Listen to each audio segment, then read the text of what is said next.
PSL এ ৩২তম ম্যাচে মুখোমুখি হয়েছিল করাচি কিংস ও পেশোয়ার জালমি। আজকের ম্যাচে ইতিহাস গড়লেন পাকিস্তানের তরুণ পেসার আলী রাজা। তিনি তুলে নেন এক দুর্দান্ত হ্যাটট্রিক। অন্যদিকে ব্যাট করতে নেমে পেশোয়ার জালমির ওপেনার কুশল মেন্ডিস ব্যাট হাতে বিধ্বস্ত করে করাচিকে। টসে জিতে ব্যাট করতে নেমে করাচি কিংস উড়ন্ত শুরু এনে দেন জেসন রয়।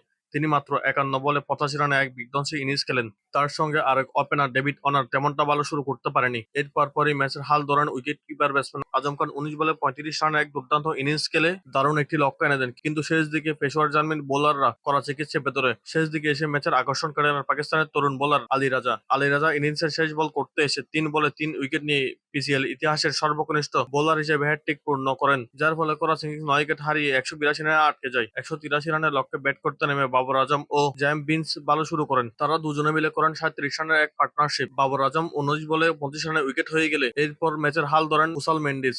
কুশল মেন্ডিসের হার নামানো ৮০ রান এবং ফারহান ইউসুফের ৫৮ রান পেশোয়ার জালমিকে সহজে জয়ের দিকে নিয়ে যায়। ৭ বল বাকি থাকতে পেশোয়ার জালমি ম্যাচটি জিতে যায়। এই জয়ের ফলে পেশোয়ার জালমি পয়েন্ট টেবিলের শীর্ষে নিজেদের অবস্থান আরো শক্ত করলো। আর করাচি কিংসের জন্য টুর্নামেন্টের টিকে থাকা আরো কঠিন হয়ে পড়লো। আপনার মতে আজকের ম্যাচের টার্নিং পয়েন্ট কোনটা ছিল? হাসান আলী রাজার হ্যাটট্রিক নাকি কুশল মেন্ডিসের দুর্দান্ত ব্যাটিং?